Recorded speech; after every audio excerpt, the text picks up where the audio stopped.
you have the extraordinary, perhaps, sight and spectacle of a Labour Party being led by Keir Starmer, which in many ways is adopting the Rishi Sunak strategy, at least with regards to the economy. What you can see over the past 3 years of the Starmer leadership is a gradual move, slowly at first, incrementally, but then faster and faster, moving towards a more orthodox, and let's be honest, pretty small c conservative set of economic ideas. What the party has been saying. Finally, we have multiple journalists. It took months and months and months. It took years, quite frankly, of the left banging on about how conservative the Labour Party is under Keir Starmer. And finally, we have, in the space of 2 days, we have both Laura Kearnsberg and Lewis Goodall just coming out and saying it. Keir Starmer is a conservative. Thank you. Finally. We got through to you eventually. Saying over the course of the last 24 hours, and indeed far before that, is that the only real option for the Labour Party and for the country is to emphasise what they call sound finances and to be as careful as possible with the nation's money.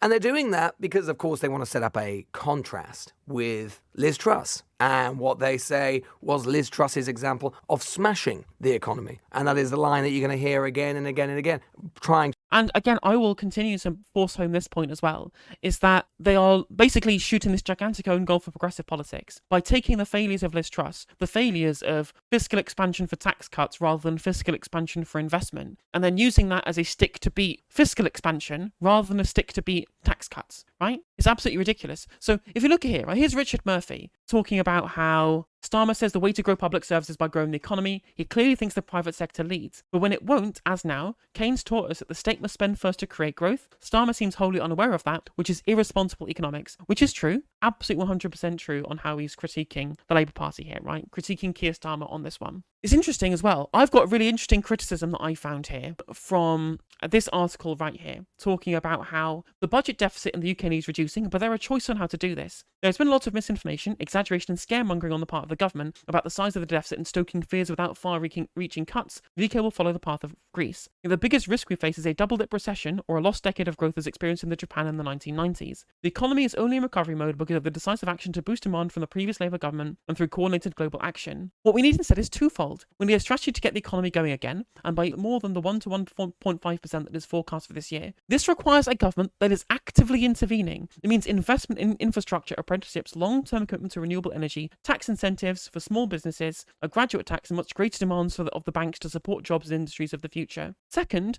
Labour needs to provide an alternative to aggressive policies being prioritised by the Conservatives and their Lib Dem accomplices. The banks and those earning more than £100,000 a year could quite easily contribute a little more, and unless they do, inequality and poverty will inevitably soar in the years and months ahead. We have a choice about how to tackle the deficit. The government's choice has been ideologically and not economically driven. In a drive to roll back the state, this government is putting economic future in both the short and long term in jeopardy. And worse than that, they are pursuing highly regressive measures that hit poorest people in society the hardest, making them worse off and further deliberately increasing the gap between the rich and the poor. That has been their choice of this country. And there's another part here as well, of this same article. To achieve this reduced rate of growth, the government is assuming that private spending will replace the current public spending that has been removed from the economy. But there are no guarantees that this will happen. And in fact, while the private sector is still dealing with the debt they build up in the boom years, these forecasts look extremely ambitious. The weakness of private spending will be further compounded by the rise in VAT to 20%, which is likely to further depress demand at a time when it's already restrained. So this is actually really good economics that's being talked about here. This is really good economics, saying specifically, right, debunking this idea that you can just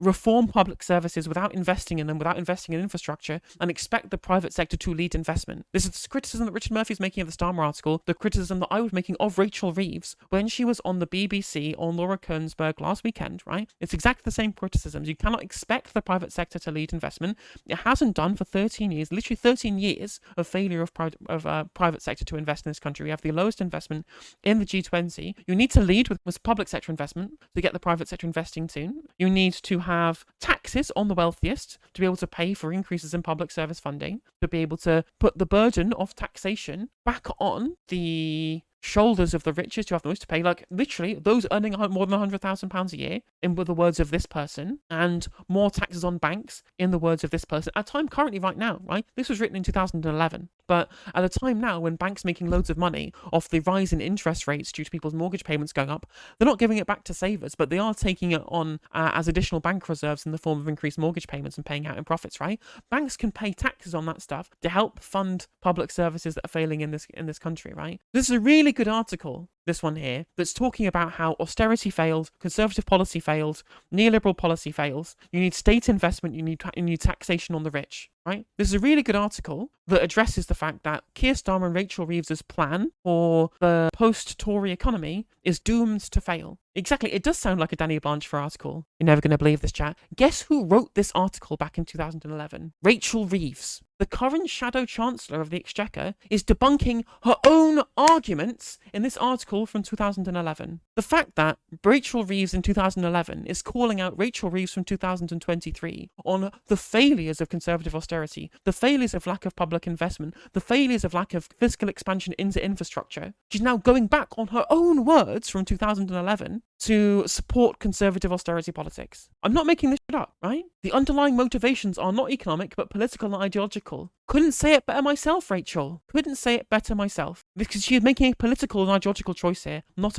an economic or pragmatic one. Because as I've always said, there's no such thing as pragmatism in politics. Because what you decide as pragmatic will be entirely driven by your political ideology. Because I agree with everything that she's saying in this article. I will pop the link in the description to this video later on. This is absolutely 100% correct. It's what I've been saying for months, years of Keir Starmer, right? And yet she's out here saying that we have to wait for private sector to invest when she's admitted in her own words that we cannot expect the private sector to invest, and she's been proven correct. She predicted in 2011 that all of these tax cuts for rich people would not lead to extra investment and the state needs to lead investment, and then conservative austerity happened, the state didn't lead investment, the private sector was deregulated and had their tax cuts, and they did not invest. 2011 Rachel Reeves has been proved 100% correct in everything that she said in this article about the failures of austerity. And here she is in 2023 being interviewed by politicians, being told by them that she's mirroring conservative spending plans, officially going down as wanting to mirror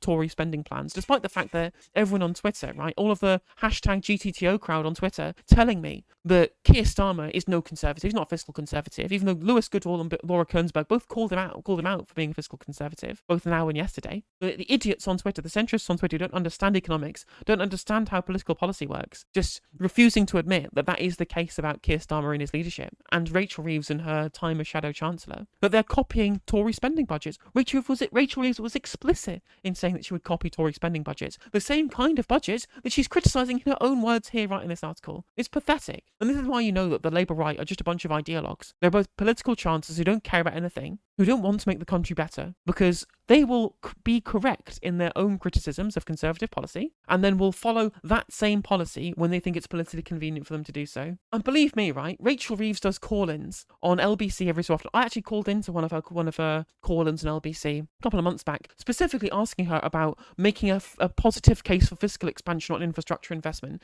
and she came back to me and said, we have a green prosperity plan that now doesn't exist, or at least it only exists in a very watered-down sense. Right? Ironically, when I asked the question, Ian Dale said, you've been speaking to Ed Balls, haven't you? And I'm like, no, I've not been speaking to Ed Balls. I've been speaking to Mariana Mazzucato by watching her videos. And I've been reading articles by Rachel Reeves in her own words, talking about why her own policies are stupid. She's debunked herself.